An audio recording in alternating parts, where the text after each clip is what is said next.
당신은 화해를 위한 하나님의 요청에 반응하고 있습니까? 오늘의 본문은 열왕기상 18장 16절부터 40절까지의 말씀입니다. 말씀 살펴보기. 그러자 아합이 엘리야를 만나러 왔습니다. 아합은 엘리야를 보자 말했습니다. 네가 바로 이스라엘의 문제를 일으키는 자로구나. 그러자 엘리야가 대답했습니다. 나는 이스라엘의 문제를 일으킨 적이 없소. 당신과 당신 아버지의 집안이 문제를 일으킨 것이오. 당신은 여호와의 명령을 저버리고 바알을 따랐소. 그러니 이제 온 이스라엘의 일러 나를 보러 갈멜산으로 오게 하시오. 그리고 이세벨의 식탁에서 함께 먹는 바알 예언자 450명과 아세라 예언자 400명을 데려오시오.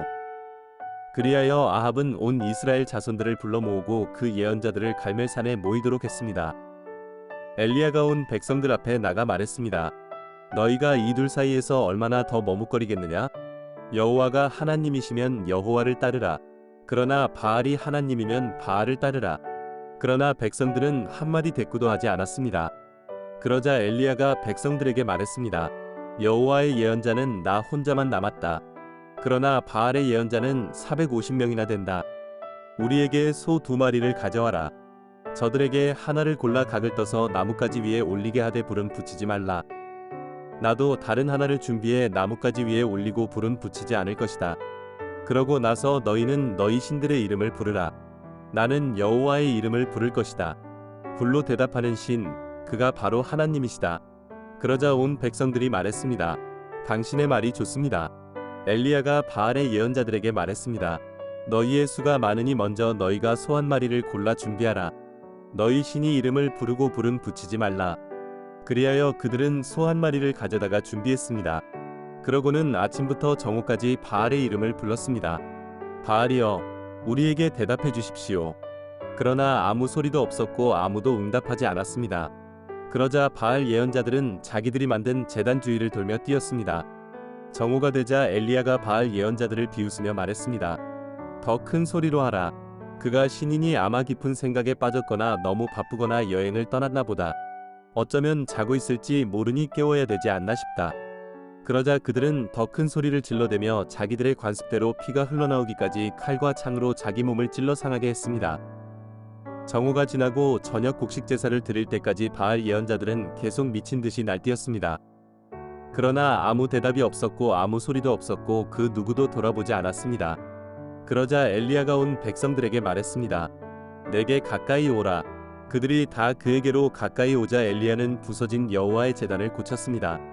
엘리야는 야곱의 아들들의 지파수에 따라 돌 12개를 가져왔습니다. 이 야곱은 옛날에 여호와께서 내 이름을 이스라엘이라 하리라 하고 말씀하셨던 사람입니다.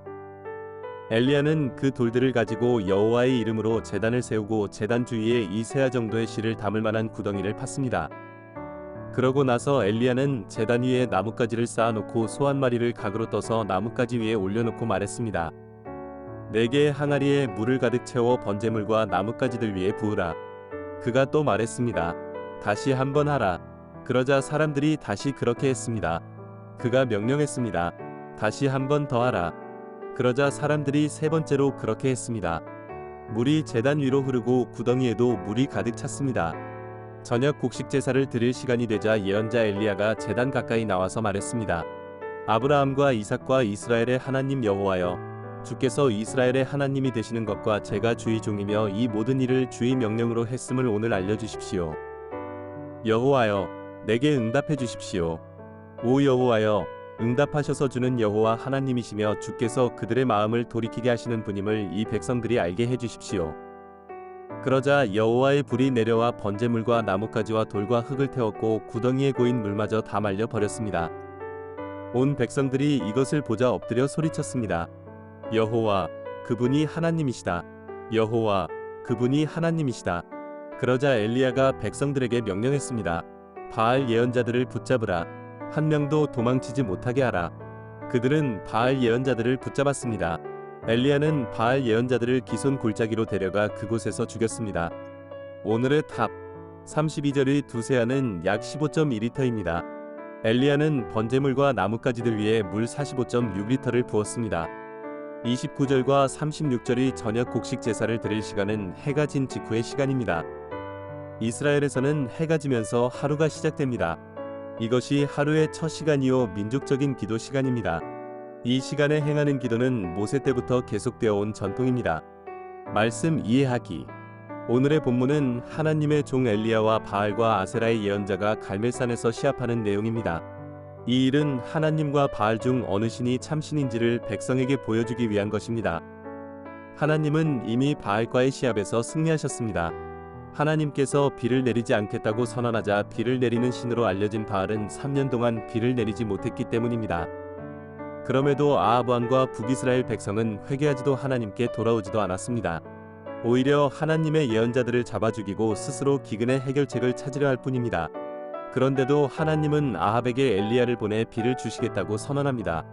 그리고 하나님은 비를 주시기 전에 이번에도 바알이 제일 잘하는 일로 그와의 두 번째 시합을 제안합니다. 바알은 폭풍의 신으로 하늘에서 불을 땅에 내리꽂은 일을 잘하는 신입니다. 그래서 바알 신상은 오른손에 번개를 쥐고 있습니다. 그리고 두 번째 시합에서도 어김없이 하나님이 승리합니다. 바알이 제일 잘하는 일 두 가지로 시합해도 하나님께서 늘 완승하는 이유는 하나님만이 참신이시기 때문입니다. 바알과 아세라의 예언자 850명은 아침부터 저녁까지 종일 그들의 신에게 기도했지만 바알은 자신의 잔기를 전혀 발휘하지 못합니다. 그러나 하나님은 엘리야 단 한 사람의 짧은 기도에 즉각 응답하십니다. 엘리야는 하나님과 언약 맺은 이스라엘 12지파의 수에 따라 12개의 돌을 선택해 여호와의 이름으로 제단을 쌓습니다. 그리고 아브라함과 이삭과 이스라엘의 하나님께 기도합니다. 엘리야는 이스라엘과 언약하셨던 신실하신 하나님께 언약의 근거에 기도했습니다. 이 기도는 비록 이스라엘은 하나님과의 언약을 깨뜨렸지만 신실하신 하나님은 언약에 따라 백성을 용서하시고 그들과 화해해달라고 요청한 것입니다. 엘리야의 기도 이후 하늘에서 불이 내려와 제단의 번제물을 태웁니다. 하늘에서 불이 내려온 사건은 엘리야의 기도에 대한 하나님의 확실한 응답입니다. 기도에서 엘리야는 하나님께 세 가지를 요청합니다. 첫째, 주께서 이스라엘의 하나님이 되심을 백성이 알게 해달라고 기도합니다. 이 기도는 이스라엘이 하나님을 버리고 바알을 섬기지만 하나님에겐 그들이 여전히 사랑스러운 백성이라는 의미입니다. 둘째, 엘리야가 주의 종이며 그가 행하는 모든 일은 주의 명령을 따른 것임을 백성이 알게 해달라고 기도합니다. 셋째, 주께서 그들의 마음을 돌이키게 하시는 분임을 백성이 알게 해달라고 기도합니다. 하나님께서 비를 주시기로 하시고 엘리야가 쌓은 제단에 불을 내리신 이유는 위 세 가지를 백성에게 분명히 보여주려는 것입니다. 제단은 백성이 하나님께 죄를 고백하고 회개하면 용서되는 곳입니다. 이 제단에 불이 내려온 것은 모세의 장막과 솔로몬 성전에 임한 현상과 같은 것으로 바알을 숭배하는 이스라엘의 죄를 용서하고 앞으로 그들이 드리는 예배를 받고 이스라엘과 친밀하게 지내시겠다는 하나님의 명확한 의지를 표현한 것입니다. 언약에 근거한 하나님의 사랑과 용서에는 제한이 없습니다. 그리고 언제나 죄를 범한 자에게 먼저 찾아오셔서 회복의 과정을 시작하십니다. 우리 그리스도인도 우리를 사랑하고 용서하시는 하나님께 반응해야 합니다. 예수님의 보혈을 의지하여 죄를 고백해 하나님과의 관계를 회복할 뿐만 아니라 믿음으로 하나님과 친밀하게 지내는 일에 힘써야 합니다. 그리고 오순절 성령강림 때 교회 공동체와 각 개인의 불을 보내어 우리를 하나님의 거룩한 성전으로 삼으신 하나님의 계획에 따라 죄인들이 하나님께 나아와 죄를 용서받고 거룩한 하나님의 백성이 되게 하는 성전의 삶을 잘 감당해야 합니다. 말씀 따라 살아가기. 죄를 범한 당신을 향한 하나님의 화해 요청에 어떻게 반응하고 있습니까? 죄인을 구원하기 위해 당신을 성전으로 삼으신 하나님의 뜻을 이루기 위해 무엇을 행하고 있습니까? 말씀대로 기도하기. 모든 그리스도인이 하나님과 화해하는 삶을 살고 세상의 죄인들이 하나님과 화해하게 하는 성전의 삶을 잘 감당하도록 함께 기도합시다.